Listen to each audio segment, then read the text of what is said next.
धनी धन को भोगता थोड़ी, धन की रक्षा करता है। भोगने की क्षमता ही खो जाती। भोगने के लिए तो धन को छोड़ने की कला चाहिए। दो फकीर एक नदी के पास आकर रुके। उनमें एक फकीर सदा कहता था कि धन में कुछ सार नहीं, धन बिल्कुल बेकार है, और कभी धन पास नहीं रखता था। और दूसरा फकीर कहता था वक्त पे जरूरत पड़ सकती, कभी बीमारी है, कभी झंझट है, कभी अड़चन है, कभी यात्रा है, कभी भोजन की जरूरत, थोड़ा साथ रखना चाहिए, धन काम का है। दोनों नदी के किनारे आकर रुके। सांझ होने के करीब है और उस पार जाना जरूरी है। और जो माझी है वो कहता है कि 1 रुपए से कम नहीं लूंगा, क्योंकि मैं थका मांदा हूं और ये मेरी आखिरी बार जा रहा हूं, फिर अब दोबारा आऊंगा नहीं। दिन भर हो गया मेहनत करते करते। जिस फकीर के पास रुपए थे उसने 1 रुपया दिया। वो दोनों फकीर नाव पार कर लिए।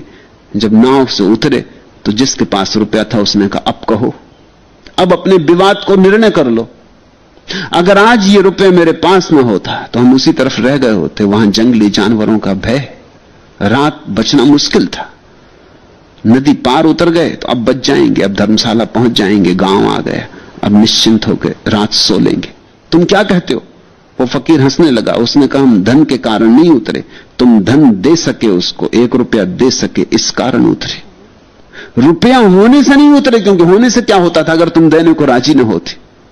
उतर सके देने के कारण। विवाद फिर अपनी जगह खड़ा हो गया। धनी तो अक्सर धन को भोग नहीं पाता है, क्योंकि धन भोगना हो तो धन को भी देना पड़ता है। उपनिषदों में परम वचन है, तेन त्यक्तेन भुंजीता, जिन्होंने छोड़ा उन्होंने भोगा। संसार में भी धन छोड़ो तो ही भोग सकते हो। यहां छोड़ना ही भोगने का सूत्र है। मगर ध्यान रखना, जो धन इकट्ठा करने लगता है वो खुद ही धन जैसा जड़ हो जाता है। जो पद की आकांक्षा में रहता है उसका अहंकार घना होता चला जाता है। तुम जो चाहोगे वही हो जाओगे। अब ये उग्रसेन नगर श्रेष्ठी का पुत्र था, सबसे बड़े धनी का पुत्र था। राजगृह विहार की सबसे धनी नगरी थी। उस सबसे धनी नगरी के सबसे बड़े धनी का बेटा था। लेकिन एक नट कन्या, एक मदारी की लड़की के प्रेम में पड़ गया तो मदारी हो गया। ये छोटी छोटी कहानियां बड़ी सूचक हैं, बड़ी मनोवैज्ञानिक हैं।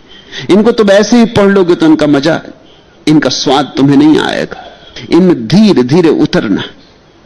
तुम जरा गौर करना, तुमने जिससे दोस्ती की है आखिर में तुमने पाया नहीं कि तुम उसी जैसे हो गए।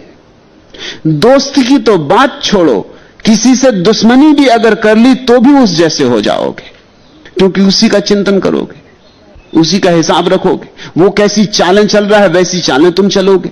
उससे कैसे रक्षा करनी इसका विचार करते रहोगे।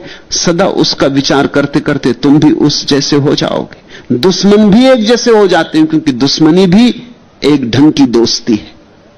नट कन्या के खेल को देखकर उस पर मोहित हो, उससे विवाह कर नटों के साथ हो लिया। सुसंस्कृत परिवार का बेटा ऐसे गांव गांव घूमने वाले सड़क छाप मदारियों के साथ हो गया। मोह गिराता है, मोह उठा भी सकता है।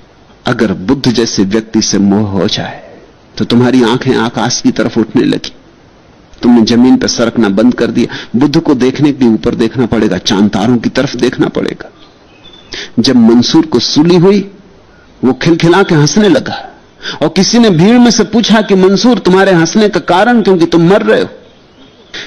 ऊंचे खंबे पर उसे सूली लगाई जा रही थी। मंसूर ने कहा कि मैं इसलिए खुश हूं कि 1 लाख आदमी मुझे देखने इकट्ठे हुए, और 1 लाख आदमियों की आंखें पहली दफे थोड़ी ऊपर उठी, क्योंकि मुझे देखने के लिए इस ऊंचे खंबे की तरफ देखना पड़ रहा। यही क्या कम है कि तुम्हारी आंखें जमीन में गड़ी गड़ी रही हैं सदा। आज चलो मेरे बहाने ऊपर उठी, और हो सकता है मुझे देख के तुम्हें परमात्मा की थोड़ी याद आए, और मेरे आनंद को देख के तुम्हें याद आए कि परमात्मा जिसके साथ हो जाता है वो मरने में भी खुश है, और परमात्मा जिसके साथ नहीं वो जीवन में भी